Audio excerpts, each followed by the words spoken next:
And then, this time round, I've been twice since then, things are easing up so much. The shops are open. There was a curfew until fairly recently, but I drove at dusk up towards KKS. I went into the commercial center. There's lots of commercial activity. As I was telling my friends, it's remarkable how the gold shops are flourishing at 6 or 7 in the evening. So you can see that life is coming back. And the Bishpak people, it was nice having so many people from the south willing to participate. But one of the reasons why I was really so pleased that the Business for Peace Alliance, which has done a lot of work with us on peace building, and the chambers of commerce, not only the Colombo ones, but the Yalpanam chamber, the Jaffna chamber, they are moving towards what I think is essential if we are to go forward.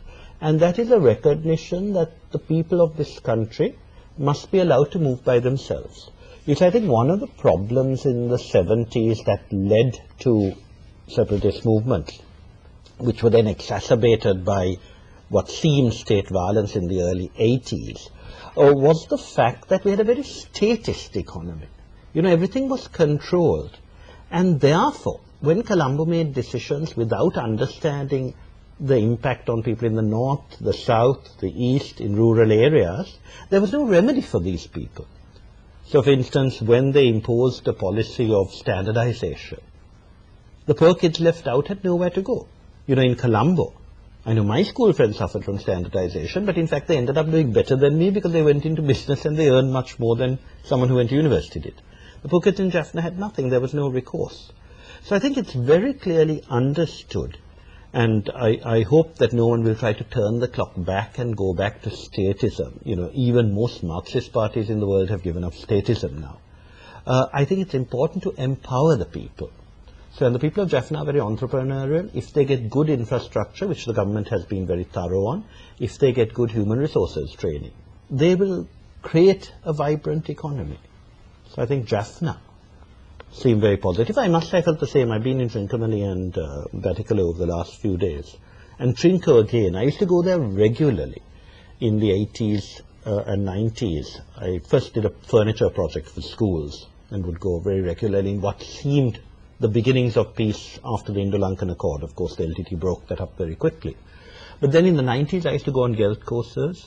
When I went to Batticaloa, my driver wouldn't come with me. I had to hire a vehicle because they were nervous, but I found it was fine. The kids were working hard. But there wasn't that sense of stability, even if there was a temporary peace. This time, you could feel it's all moving forward so quickly. Checkpoints are moved away.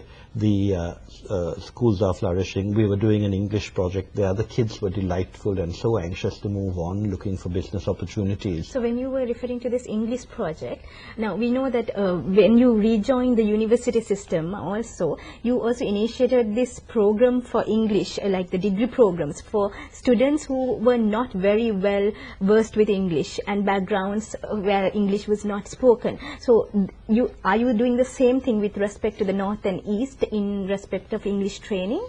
Well, this is on a very small scale, because don't forget, when I did it before, it was as part of the educational establishment, both through the university sector. I coordinated all the affiliated university colleges which first started giving tertiary level English to rural students.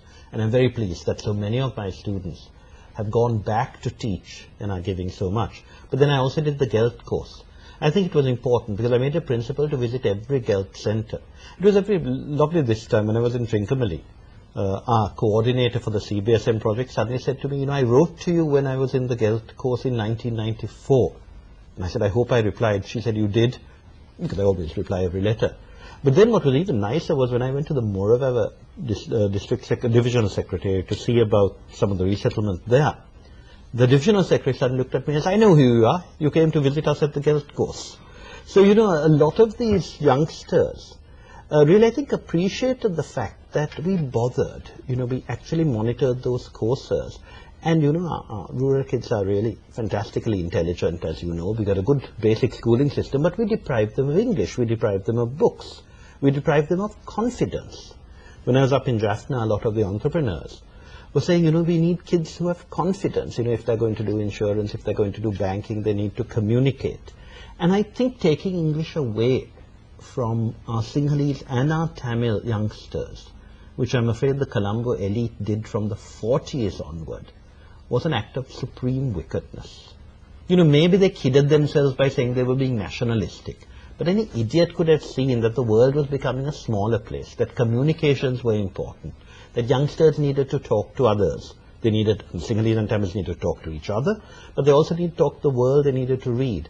So I think it was very, very important that we have made efforts to bring back English to all these people. So now those efforts are being taken care of. So, of course, as I said, we are only doing a small thing. Right. There's a wonderful spoken English program being developed by the Presidential Secretariat, and I think that's fantastic. I think it's going very well.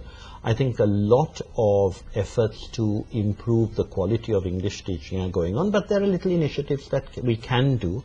And I was so pleased. I mean, the Education Department people came to say our little project, and we were working out how we could expand on and synergize. Synergize, right. But let me go back to your other question. Let me go to the resettlement, which is happening in Kilinochchi, in Mana, and parts of Mullaitivu.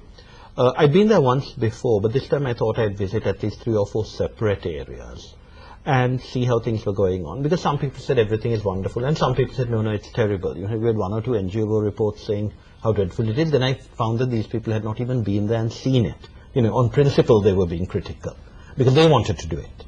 But I found that really the government had done a fantastic job.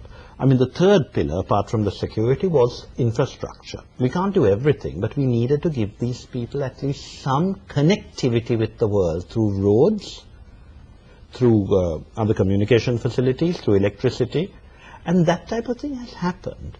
You know, one of the most important things, I think, is good water facilities. So in every village I went to, I just asked, what is the water like? And the wells had been cleaned. You know, the military had done a fantastic job, and every village had enough clean drinking water. And I think those are the little touches that the government made sure it did before it took people back. So the sort of levels of satisfaction were high. There were these wonderful little boutiques and little businesses starting. There was this pair of sisters, absolutely sweet, who sort of were doing a business in coconuts. They were buying up coconuts from everybody and then selling to a middleman. And they complained to me their profit margins were very low. But still, you know, they were enterprising. Lots of little boutiques. You know, no one is going to buy 50 packets of Tippy-Tip if they're not going to be able to sell it. So you can see that there's prosperity and confidence. Of course, there are problems. There was one village which didn't have a good road. But in fact, I followed up on that. And today they called up and said, no, we've started redoing it through a work for food program. You know, the GAs there have got funding in order to develop infrastructure, and they're using the people there to do the labor that they can do, which of course supplements incomes. So I think in general it's an extremely effective program. Right. So we're speaking to Professor Rajiva Wijesinghe, Secretary of the Ministry of Disaster Management and Human Rights. We will take a short break and we'll be back with you. Stay with us.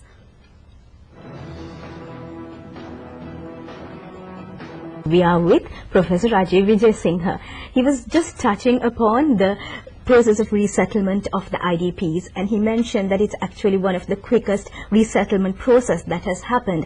And he said that how sometimes the world also thought that continuously the people will be detained and kept on, but quite very fast the resettlement process has taken place. And his analysis about what he has seen in Jaffna when he recently visited Jaffna to address the BizPact forum was also actually very nice to hear, because Professor, actually we could also picture what was exactly happening in Jaffna, like the entrepreneurial nature of the people and the fact that there are businesses flourishing, roads being opened, roads being done up, and the schools, and also your efforts in teaching English and the spoken English module. So those are the aspects we touched on the development of the North and the East to some extent.